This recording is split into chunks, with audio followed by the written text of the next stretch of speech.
Saludos, mi nombre es Jimena Appisdorf y esto es Desde el Escritorio. Pues bueno, como habíamos quedado pendiente algunos de los temas que han salido en estas últimas 2 semanas, han sido básicamente 2 temas que han salido a la opinión pública por 2 motivos completamente diferentes. Por un lado, hace 2 semanas se publicó un artículo hablando acerca de un supuesto robo de las Fridas. Y en este artículo se hablaba acerca de cómo OCESA empezó a ocupar las imágenes que fueron cedidas a partir del fideicomiso del Banco de México y que hizo este espectáculo de Frida Inversiva. Yo fui a ver el espectáculo, me parece interesante, me parece muy interesante que se retome la figura de Frida y que se cuente una historia y que haya como muchos elementos de identidad nacional, que creo que eso es una de las grandes aportaciones que tiene Frida en su pintura, y que también es una experiencia diferente.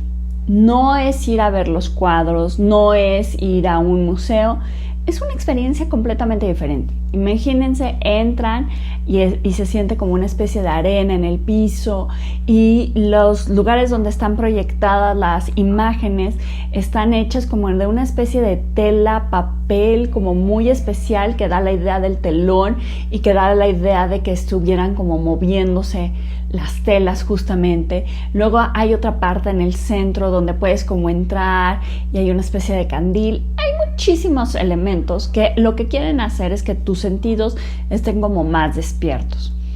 Es un espectáculo que tiene que ver con estas nuevas realidades, que tienen que ver con cómo nos acercamos a las cuestiones tecnológicas. Y obviamente Frida es como de las que son un top hit a nivel mundial. Tú nada más pon algo con nombre de Frida y resulta que vas a tener muchísimas personas pendientes a lo que vas a poner, ya sea una exposición, ya sea una película, ya sea estas clases de experiencias virtuales, cualquier cosa. Hay restaurantes, hay incluso toallas femeninas que ocupan el nombre de Frida. Entonces, esto es muy interesante porque entonces vamos a dividir a Frida como en diferentes opciones. Por un lado está Frida persona, por el otro está Frida marca, por el otro está Frida derechos de autor de obras y por el otro lado está Frida obras. Estas 3 divisiones, marca, derechos de autor y obras, son diferentes y tienen reglas completamente diferentes. Entonces hay muchas personas que están interesadas en cómo funcionan estas reglas. Digamos que en los últimos escándalos que hemos visto, por ejemplo, el de la Frida Barbie, tenía que ver con Frida marca, no tenía que ver Frida derechos de autor y no tenía que ver Frida obras. Era Frida marca y cómo era la representación. Ahí hay como muchos problemas y muchas dudas y como que no he encontrado un lugar que lo acabe de explicar completamente cómo funciona. Al parecer hubo un registro de una Frida marca. La Frida marca, por decirlo de alguna manera, hasta cierto grado la llevaba la familia, pero también, al parecer, hay un consorcio en Panamá que son los que compraron los derechos que en algún momento vendió una de las hermanas de Frida. Y por el otro lado está la otra familia de Frida que también son hijas de su hermana. Porque todas eran como mujeres, ahorita así, y una vendió a un lado y las otras están reclamando que esta venta no fue como legal. Entonces, por un lado están todos esos problemas. Por el otro lado está Frida derechos de autor. Y aquí es donde está lo importante de lo que está sucediendo y lo del escándalo del Museo Olmedo. El Museo Olmedo es dueño de Frida Obras.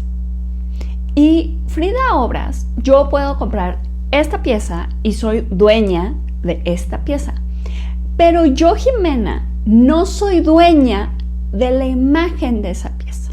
La imagen de esa pieza es dueña Rocío Gordillo. Y Rocío Gordillo va a ser dueña forever and ever y cuando se muera, lo más seguro es de que se lo va a heredar a su hija. Así sucedió un poco con Frida.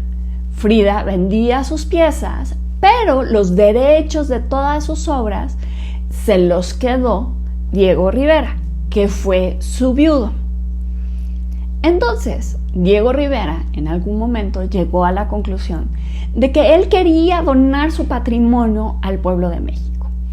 Y él sabía exactamente cómo funcionan las cuestiones que tienen que ver con el gobierno.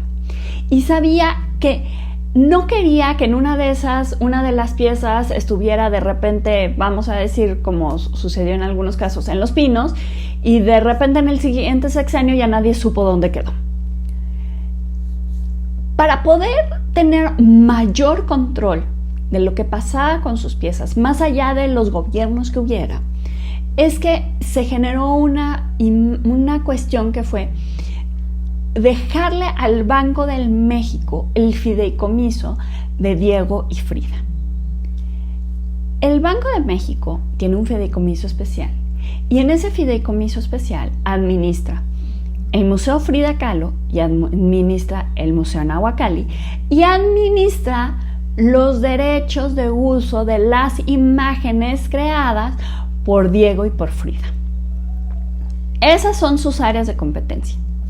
Al principio, cuando Diego hizo este fideicomiso, había 12 personas que eran de su confianza, desde su secretaria, su esposa, Dolores Olmedo, abogados con los que estuvo trabajando, arquitectos como Juan O'Gorman, sus 2 hijas. Pero conforme fueron pasando los años, la persona que se volvió más predominante dentro de este comité técnico para el manejo del fideicomiso fue Dolores Olmedo. Y Dolores Olmedo en algún momento fue como la presidenta del comité, fue la directora vitalicia del Museo Frida Kahlo y la directora vitalicia de la Nahuacalli. Y todo hasta ahí está súper bien, ¿no? Pero, ¿qué pasa?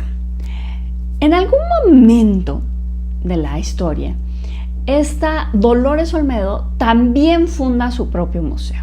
El Museo Dolores Olmedo, que está en La Noria, en Xochimilco, y que si no tuvieron el placer de conocerlo, la verdad es que se perdieron de un gran museo.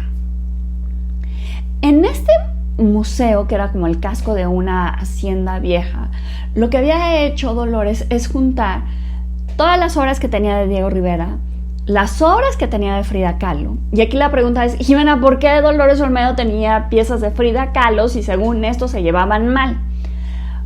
En algún momento, cuando falleció Frida, uno de sus coleccionistas iba a vender su colección. Y Diego le pidió a esta Dolores Olmedo que adquiriera la colección completa, que son como 25 cuadros de Frida, convirtiendo a Dolores Olmedo en uno de los que tienen mayor patrimonio de Frida Kahlo.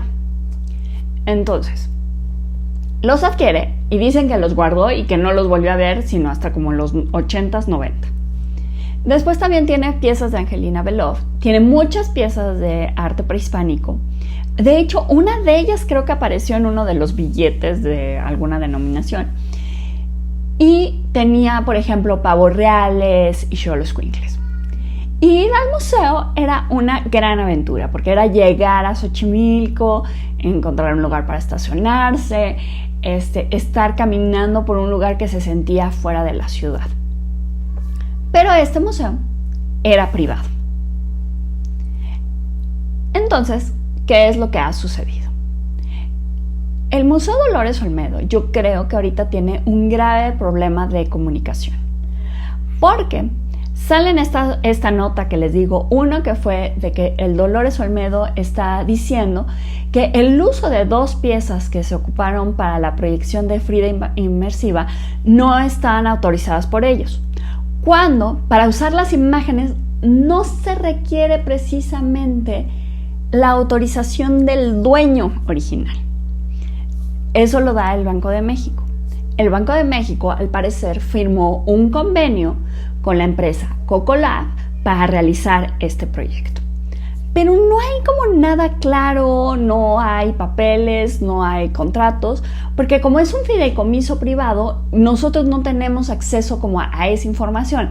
Aunque sea para el bien de todos los mexicanos, no es una cuestión que entre dentro de transparencia. Entonces, el Museo Dolores Olmedo está empujando porque está preguntando por qué están ocupando estas obras que son mías sin mi autorización. Y el Banco de México le contesta, yo puedo dar el uso de esas imágenes sin tu autorización porque yo soy el que administro las imágenes. Y eso fue como unos dimes y diretes, de que salió la nota de Javier Tejado, luego que salió otra nota en El Financiero de Darío Celis, y luego finalmente salió una carta en redes sociales del Banco de México publicadas en el Museo de Nahuacalli y en el Museo Frida Kahlo, diciendo la figura del museo, lo que hace el Banco de México. Que para mí hacía falta que sí fuera una carta oficial, pero que estuviera membretada y que estuviera firmada por alguien. No tiene ninguna de estos dos elementos. Y en el fin de semana salió la noticia en Crimen y Castigo que mencionaba que Carlos Phillips, el heredero de Dolores Olmedo, su hijo, y que se convirtió él también en director del Dolores Olmedo y que participa dentro del fideicomiso y que participa dentro de los, no sé si como, ¿qué será? Como mesa de honor, por decirlo de alguna manera, del Museo Frida y de la Nahuacalli, y que es uno de los grandes representantes de los directores mexicanos a nivel mundial, al parecer demandó al Banco de México por el uso de esas imágenes. No sé si sea verdad o sea mentira, pero lo que me llama la atención es que aparezca dentro de una columna que se llama Crimen y Castigo. Porque esta misma columna, que es una columna anónima, anunció que el Museo Dolores Olmedo iba a ceder a la Ciudad de México en renta la colección del Dolores Olmedo. Entonces ahí tenemos como un grave problema. Porque otra vez les digo, no hay una comunicación clara y no hay alguien que esté saliendo a decir si esto que están diciendo en los periódicos es verdad o es mentira. Uno trata de entrar a la página del Dolores Olmedo y resulta que está en construcción, no hay nada. No puede uno visitar la Noria porque obviamente está cerrada. Y hay chismes como de que vendieron los perros, que se han perdido piezas, o sea, ya se imaginarán, toda clase de chismes sajos. Pero lo que sí vemos es que, por un lado, los museos se quieren comportar como museos públicos y que se quieren hacer de cierto presupuesto que se da dentro de la federación o de los gobiernos locales para poder hacer estos museos privados. Pero básicamente con la mano en la cintura dejamos de tener información oficial acerca de ellos. No sabemos qué es lo que realmente está sucediendo. O sea, creo que la información más oficial que hemos tenido fue la carta de Ocesa que se publicó en el Universal negando las acusaciones que se habían hecho. Entonces, hay una crisis de comunicación. Hay una crisis por saber qué es lo que va a suceder con el legado del Dolores Olmedo, porque es un museo que era muy importante para la zona de Xochimilco, porque justamente Dolores lo quería en la zona de Xochimilco, porque ella fue como partícipe de un crecimiento dentro de esta zona. Entonces, por un lado, ella decía que no querría ver su colección dispersada, que la quería ver toda junta. Entonces, la pregunta es si la quieren poner en este nuevo lugar que se llama Aztlán, que está en Chapultepec, en la Miguel Hidalgo, que yo creo que es de las alcaldías que más oferta cultural tienen del país. Si no es que así, casi ya me voy a aventar mundial. Necesitamos un museo que está en renta. Y un museo que está en renta cuando tenemos el Museo Tamayo cerrado por remodelación, supuestamente. El Museo de Arte Moderno, que no sabemos por qué está cerrado, pero está cerrado. La Casa de Siqueiros, que también está cerrada por remodelación, supuestamente. El Museo de Antropología, que estuvo cerrado durante la pandemia y que supuestamente lo remodelaron, pero bueno, ahorita no sabemos, ya está abierto. Pero donde tenemos una grave crisis de qué están sucediendo con los museos que ya tenemos. Entonces, no sé cuál sea su opinión, me encantaría escucharla, por favor, escríbanme y cuéntenme y díganme si les gustan estos temas o quisieran que tocáramos otros. De seguro vamos a seguir platicando de esto y pues bueno, les mando un gran saludo. Mi nombre es Jimena Apisdorf y esto es Desde el Escritorio.